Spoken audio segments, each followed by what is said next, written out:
Episode 520. Even with the pressure multiplied several times over, the 7 major guilds were still holding on.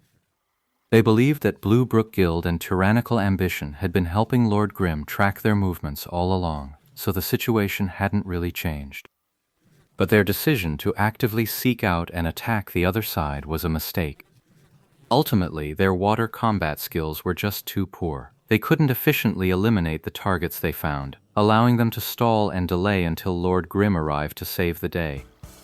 The leaders of the 7 guilds were all pragmatic men who knew when to bend and when to stand firm. Seeing this approach was clearly backfiring, they wasted no time. While privately scorning Blue Brook Guild and Tyrannical Ambition, they swiftly changed tactics, reverting to their earlier policy of avoidance and ceasing all proactive attacks. In the end, all this back and forth only tangled them up in their own knots. On Yishu's side, they remained completely unmoved. They just kept on leveling, circling around, and gathering intel. Anyone they ran into, they killed without hesitation. As the night wore on, Su Mu Cheng logged back in, adding another overwhelmingly powerful killer to their ranks. Naturally, the pressure on the 7 guilds grew even greater. As time passed, Ye Shu and the others remained perfectly at ease. Players from Blue Brook Guild and Tyrannical Ambition were racing all over the map, absolutely elated. It had been a long time since they'd experienced such an overwhelming advantage against other club-backed guilds, the kind where the enemy just runs at the sight of you, too scared to even fight. They all felt deeply how comfortable it was to have a powerful backer to rely on.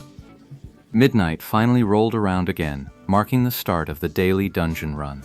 The players from the 7 guilds had been on edge all day. This time, which should have demanded even greater focus, they instead felt was a chance to finally relax.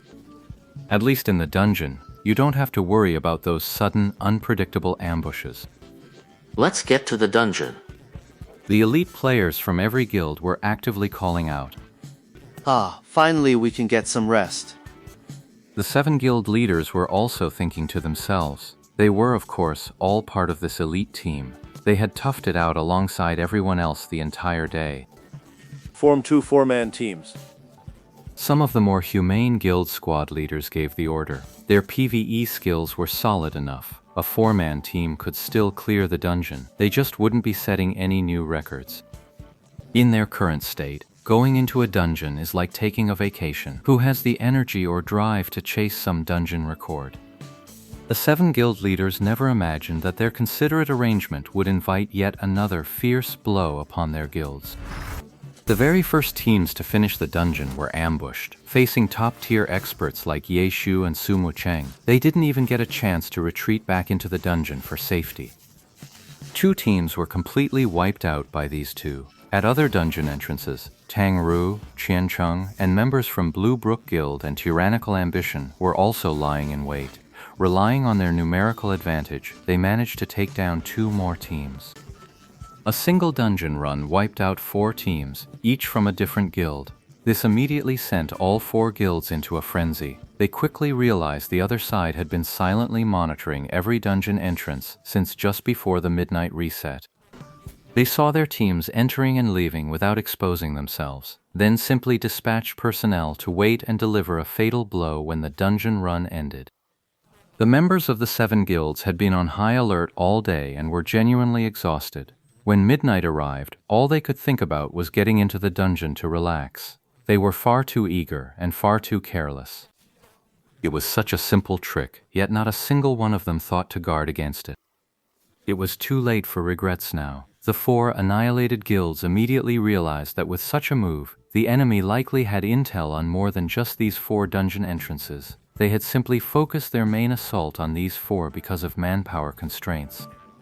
In terms of numbers, they had nearly 20 people themselves. In theory, they could have tracked the movements of 20 teams.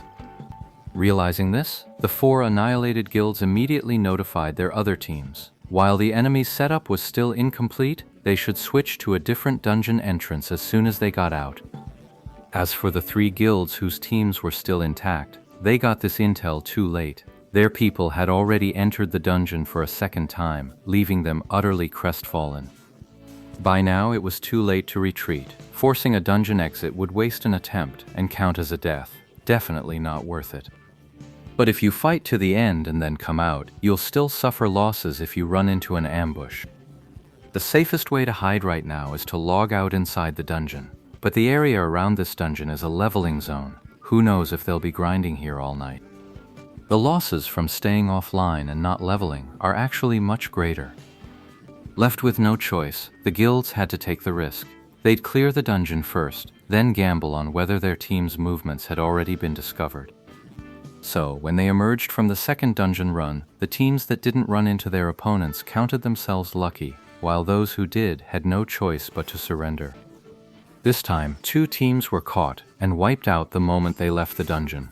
The 7 major guilds saw it clearly now. Their opponent had indeed gathered their intel first, and was now systematically cleaning them up, one by one. They fired a shot and immediately changed positions, the emerging teams all adjusting and relocating. They'd done everything they could, but they'd taken heavy losses twice now, and every team was on edge. For them, this was supposed to be a simple dungeon run. Yet someone got so nervous they made a critical mistake, wiping out an entire team. It's a pity Yi Shu never found out about this. Otherwise, he could have added a few more crosses to his notebook without even lifting a finger. When the final dungeon run concluded, the results were a mixed bag. Some teams rejoiced, while others despaired. Yet again, a party's movements were tracked, and the outcome was, predictably, a total wipe. The day's slaughter reached its peak during the evening dungeon runs, a time everyone had thought would be relaxing. From top to bottom, everyone in the 7 major guilds looked sickly pale, practically spitting blood. The experience loss from a single death would take hours to make up.